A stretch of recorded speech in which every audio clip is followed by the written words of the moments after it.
It's the Friday News Roundup. We're talking about a mosque in Northeast Philly hit by an arson attack, a Jeffrey Epstein connection to a former law student at Penn, and what's this mysterious new gas station popping up all over the city with super cheap fuel?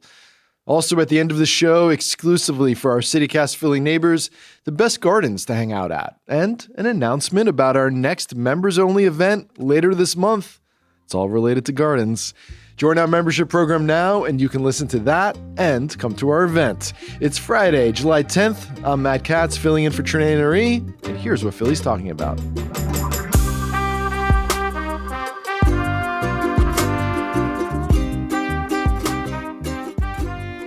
So we have no Trinae this week, but joining me at the Fitler Club is CityCast Philly senior producer, Abby Fritz. Hey there, Abby. Hi, good morning, Matt. Good morning, good morning. Okay, one announcement before we get into today's show. We know a lot of you love to travel, and summer is the time to travel. Maybe you're traveling right now. Maybe you're on the road right now. Maybe you're like scrolling, looking for podcasts on your phone, and you're listening to us, and you need something to listen to after the Friday News Roundup. Well, you don't want to miss the latest episode of Your City Could Be Better. This is CityCast's national podcast.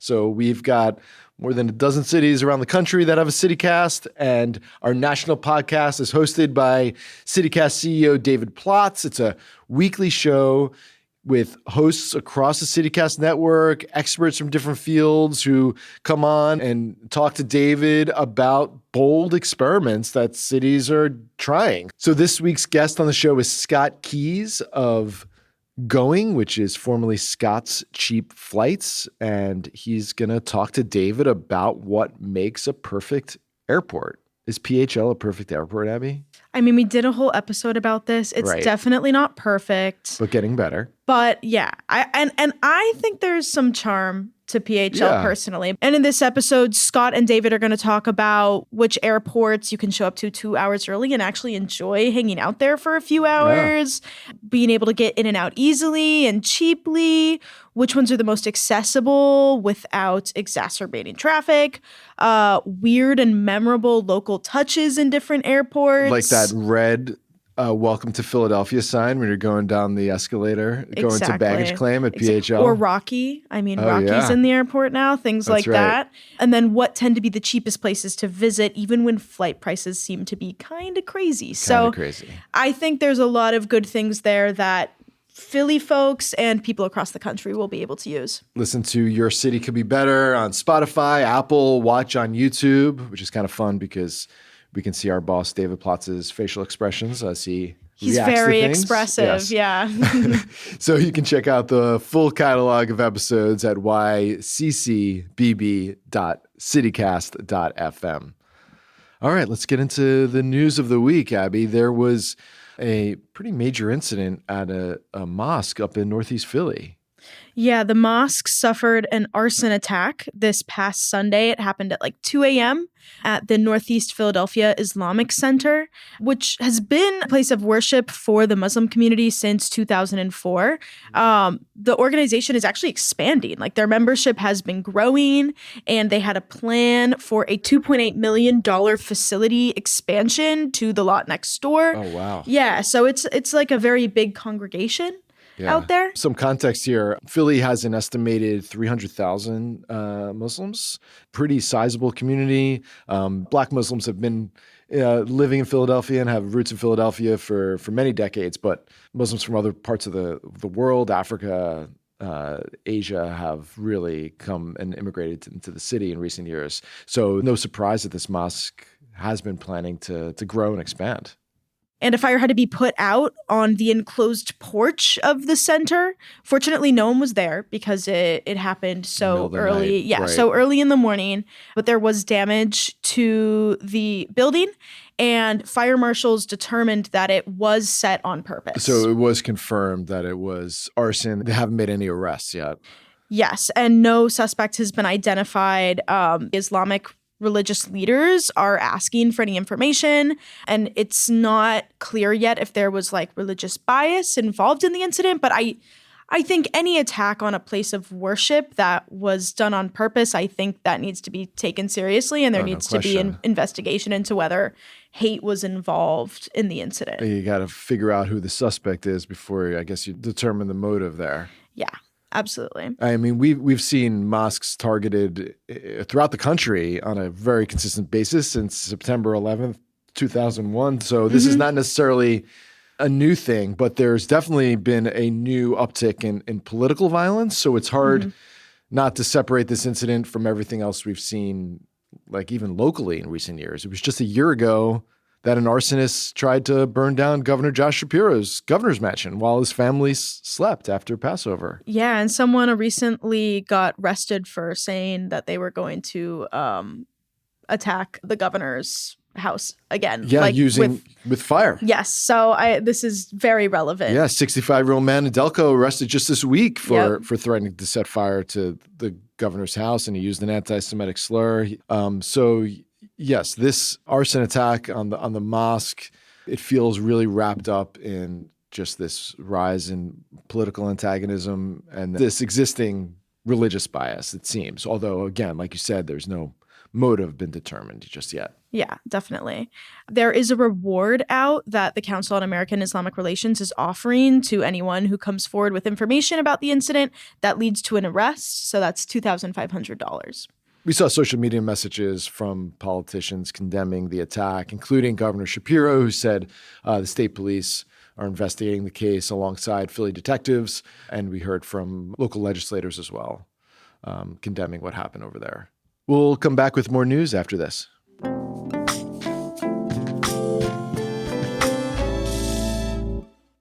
For the next few minutes, we are going to be talking about Epstein and the disturbing sexual assault and sex trafficking allegations that go along with this story. So if you'd like to turn the volume down for 5 minutes or so and revisit us, please do. Abby, the revelations about the crimes of Jeffrey Epstein keep coming. And this week we read some new information with very local ties related to Jeffrey Epstein. Yeah, so the University of Pennsylvania's independent student-run newspaper, the Daily Pennsylvanian, put out, I think, kind of an unexpected article about Jeffrey Epstein's efforts to traffic Penn students. For context, Jeffrey Epstein is a billionaire financier who was charged for child trafficking. He's been the center of many controversies throughout his life, which ended in 2019 when he allegedly hung himself in prison. And the Epstein story is just like, it's blown up. Yeah. It's captivated the nation. It's had political implications across the globe. Yes. And there's so many documents related to his crimes that they're still being poured over. And I mean, the list of people involved continues to expand, really big name people, and the reach of this man and the extent of his crimes just keeps kind of unfolding to the public. And I think the public has been very broadly interested in this case, especially after his death, which garnered a lot of speculation about the circumstances. And then more recently, in 2025, both chambers of U.S. Congress approved the Epstein Files Transparency Act, which required the U.S. Department of Justice to publish unclassified investigative materials, flight logs, communications, emails, anything related to his case. Although that hasn't completely happened. It hasn't completely happened, but files keep dropping. Yeah. Which is where the Daily Pennsylvanian has gotten this new information and how they're reporting on this now. And their article said that Epstein had used a law student at the University of Pennsylvania Carey Law School, a law student from Austria, a female law student who began studying at Penn in 2013. He used her to introduce him to young women. And the correspondence very much indicates that. He was asking / demanding that she recruit women at Penn for Epstein. Yes. And it's unclear if that actually happened, if she ever did introduce any young women there to Epstein. But we know this correspondence between her and him and the demands from him went on for some time. Yeah, and they were introduced like prior to her getting accepted to Penn, applying to Penn. They met in Paris in 2011 through a former Russian snowboarding champion, actually. This woman, Maria Persakova, had this intimate relationship with Epstein, and Epstein apparently paid for Maria Persakova to attend law school at Cal Berkeley in exchange for recruiting women to meet Epstein. Now, in this case, it's unclear if Epstein paid for the Penn law student. And she remains unnamed. Let's also say that we do not have her name. Like it's not mentioned in this article. Right. So we'll just refer to her as the woman mostly. Yes. Yeah. And we don't know if he paid for her tuition, if he helped her get into the school in any way. We don't know what his influence related to the university was, if anything. Yeah. Through lawyers, the woman is claiming that he did not financially pay for anything, but based on their correspondence, it does seem like Epstein pushed her to choose Penn. She was accepted into a couple different law schools, and he was advocating for Penn, which is where she ended up going. Yeah. And before she even entered the campus, she did have some sort of relationship with Epstein. The woman's lawyer gave a statement to the Daily Pennsylvanian saying that she was coerced into sexual acts with Epstein and subjected to both physical and verbal abuse, but said she did not comply with Epstein's demands to introduce him to women. The woman's lawyer said the communication between her and Epstein was done out of fear. And even prior to her attending Penn, Epstein had started asking her to introduce him to other women. Yeah, he was trying to teach her how to approach women. His proclivities were alluded to. She referred to some of the women, which is obviously the word that he used, as targets. He seemed to lose patience with her because she wasn't doing a good enough job getting women to connect with Epstein. So once she started her first semester at Penn, Epstein and her were communicating regularly. They'd kind of been on and off communicating before then. She gave Epstein details of the type of women that were on the campus and referred to them in very derogatory ways and even racist ways. And the two of them met a few times while she was at Penn. She also tried to enroll in a class with a Penn professor that has some sort of connections to Epstein. That's psychology professor Martin Seligman, who the Daily Pennsylvanian reported that Epstein tried to contact and court him to organize some sort of academic gatherings. And that was after he was, already facing charges of abuse. And then their correspondence appeared to end with this. She wrote, "I am not the person who will introduce you to girls, and I do not intend to ask for anything. It's not as easy anymore, but I would just love to see you again as I really like you." That's what she wrote to Epstein. And then the correspondence seems to have stopped for several years, but then she wrote back in 2016, and the way she... And that was after she graduated from Penn. At that point, she's a lawyer. Yeah. And she got in touch with this. She said, quote, "You Penn grad, lawyer, we met years ago in Paris. Do you remember me?" It's pretty tragic and sad the way he seems to have really influenced her and gotten almost we don't know anything about this woman, but it does seem there's some sort of psychological influence there. Absolutely. I mean, that's, how abusers work. That's how traffickers work. There is a lot of psychology involved in this. There's a lot of fear. There's a lot of, they clearly had an intimate relationship of some sort as well. So these are not simple cases. We don't know anything about this woman. She also hasn't been charged with anything.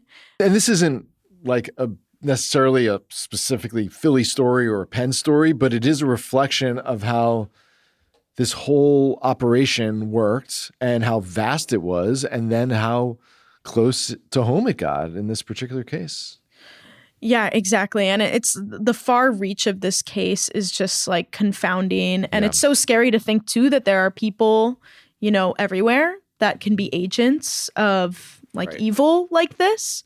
It's just another student walking around a campus, and it could be someone, with nefarious intent, whether or not they're being influenced. So it's very sad. It's scary, and it's just horrific to think how long this went on and how things like this happen in our world. We'll be back right after this.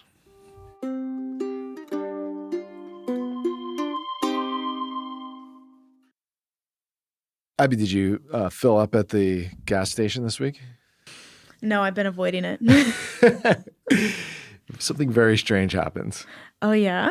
There are gas stations popping up all over Philly and the suburbs, and they're called Freedom Fuel. Mm-hmm. And they're cheap. Well, cheaper. Cheaper than we're used to. $3.47 a gallon. Why $3.47 a gallon? Because Donald Trump is the 47th president. And the Freedom Fuel Network, their website, says there are 25 locations, mostly in Philly and the suburbs, that open this week. They have a red, white, and blue bald eagle symbol, and they're offering cheaper gas than you can get anywhere else. Wow, this is a lot of symbology pointing back to the president of the United States. In fact, it was announced on the White House Twitter account announcing that this freedom gas existed and that it was open for business, and that Philadelphians were very appreciative because somehow, some way, this had something to do with Trump, that this cheap gas station exists, but we don't know why or how. He didn't fund them. He doesn't own them. Like, what? The White House says this is not a government program.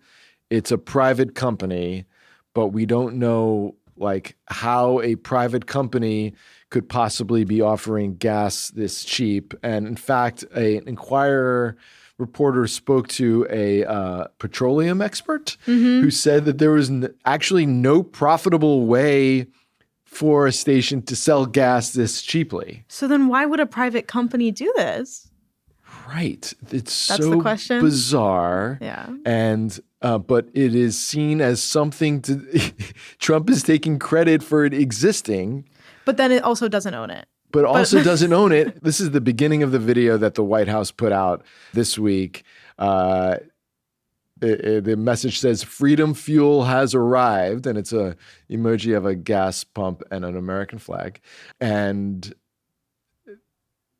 it says President Trump is leading the charge to lower gas prices this summer, putting more money back in your pocket. Again, we don't know how he is leading the charge, but this is the way the video opens. I saved money. I had to go back in and get my change. I thought gas was more expensive, but it's not. So thanks, Trump, for saving me some money.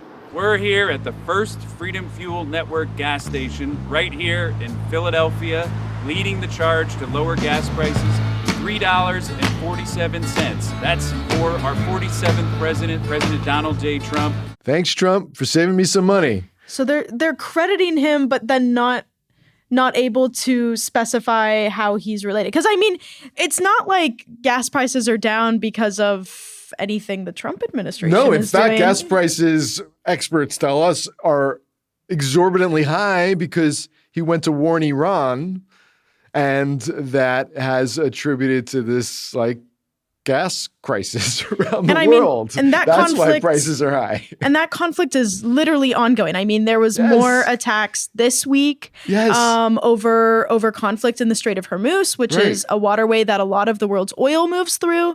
And it's become a target as a part of this war in Iran. So with these attacks that happened this week, oil prices are the highest they've been in the past 2 weeks. Trump declared the ceasefire over in the area. So, like, it's not like there's an end. It doesn't seem like there's an end to this war. Crisis created by the administration. Yeah, that's and causing now the oil administration is coming in and saving the day, using somehow the secret hand of government to push prices and control prices, which is a little bit like, I don't know, communism, which is exactly what also this week Trump was railing about in a rant at NATO about how under communism you die in squalor, and it's been proven to have failed over thousands of years, which is not accurate. Communism hasn't been around for thousands of years, but whatever. He was basically blasting the concept of government subsidizing essential services, and here was a somebody, some hidden hand, subsidizing an essential service. Yeah, that's so weird. But then also saying, like, crediting him, but not taking credit for it, like officially. Like, I think this is a trend of the president's administration, which is to be vague.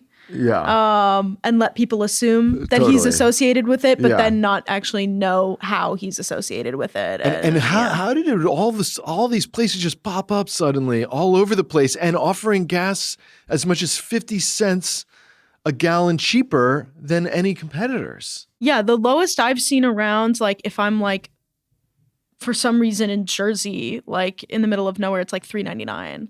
I feel like it was good to me. There are 25 locations across Pennsylvania and New Jersey. But why here? Like, why launch this in this area of the country?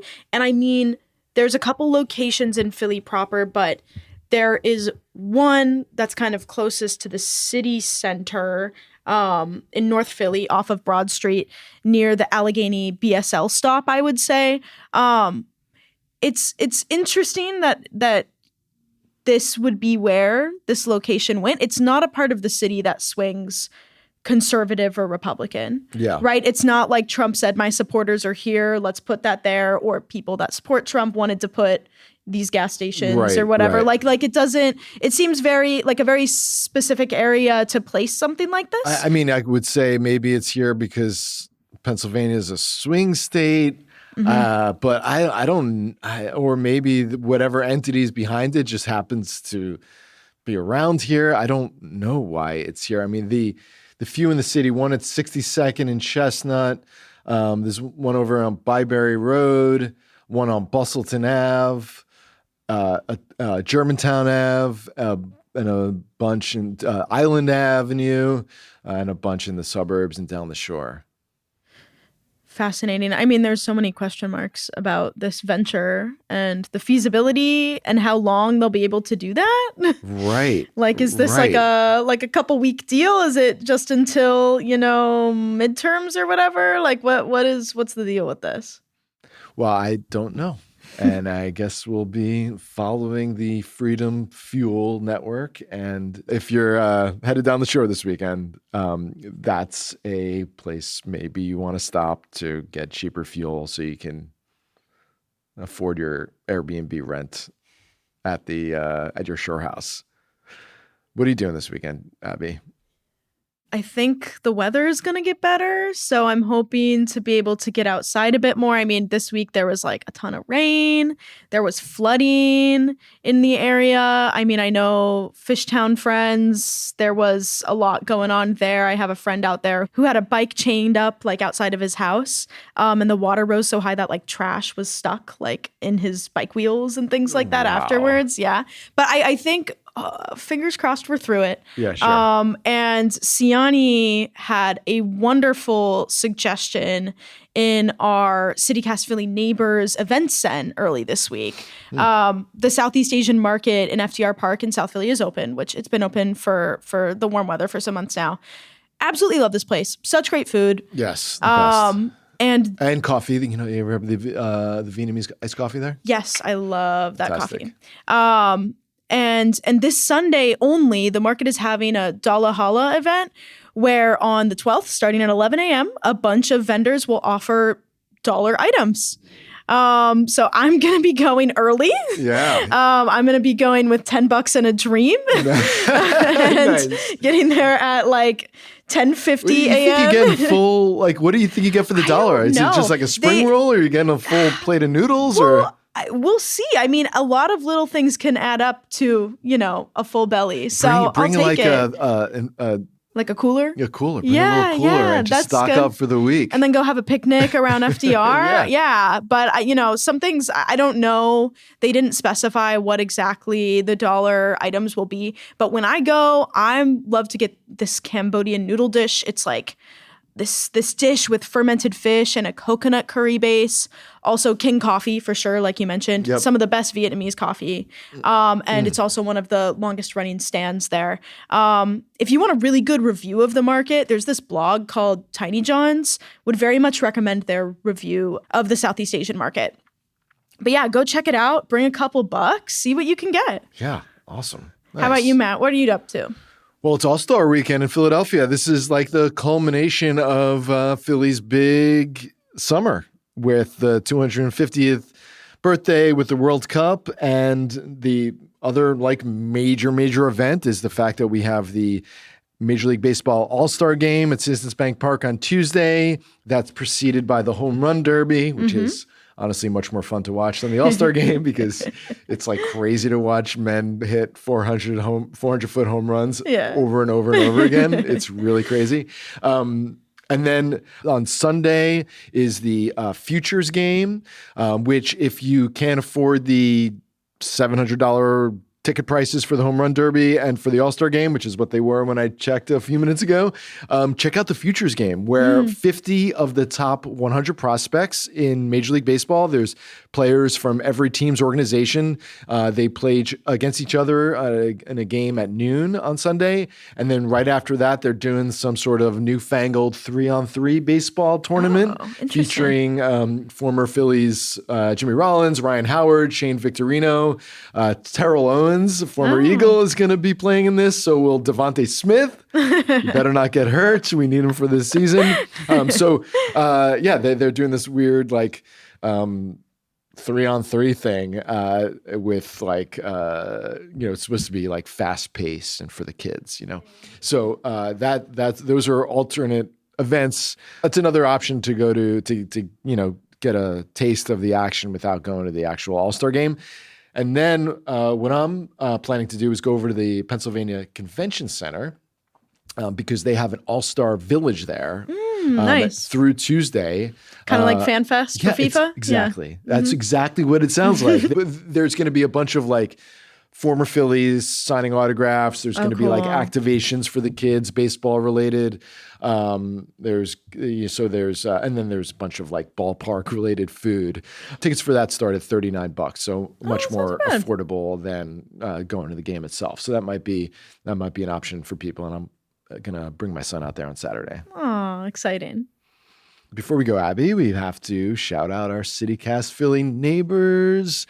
For those of you who are new to CityCast, we have a membership program called CityCast Philly Neighbors, where the people in this community support us, and in turn, they get a bunch of perks like ad-free listening, like a neighbors-only segment in the show every Friday that our neighbors will listen to right after this, and events, which we are also going to talk about in the neighbors only segment right after this. So we have a brand new neighbor. Welcome to the neighborhood, Jamie A. Hi, Jamie. Welcome. We're very excited to have you. This is a perfect time to become a neighbor because you're going to get all the neighbors exclusive perks and also this segment that we're about to do with the best places to see flowers in Philadelphia. And then we're also going to talk about the members-only event that's happening later this month. And just a little preview of that to get people excited and maybe convince you to become a member right now. We're going to be taking our neighbors to Wyck Historic House and Rose Garden, which is the oldest rose garden in the country. We're going to have a private tour of the house on the property. And that property dates back to the 1600s, which is incredible. And then afterwards, we're going to have a picnic. So if you want to come out to Wyck with us, become a member. It's $10 a month or $100 a year. You can go to account.citycast.fm/become-a-neighbor/Philly. If that is way too many words, we'll also have a link in the show notes. Great. I hope to see everybody out there at Wyck. It's going to be fun.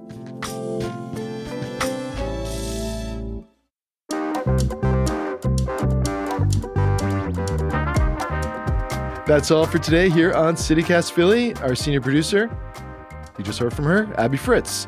Our producer is Bridger Dunnigan. Our newsletter editor is Siani Colon. Our host is Trinae Nuri, who will be back next week. And I'm the executive producer, Matt Katz. Music is by Philly's own Interminable, with additional music from All the Kimonos. If you enjoyed the show, tell a friend. Rate the show, leave us a review, throw a link to the show into the group chat, and subscribe to our morning newsletter. We're back Monday morning. We'll have more news from around the city then. Have a wonderful weekend, everybody. Bye-bye.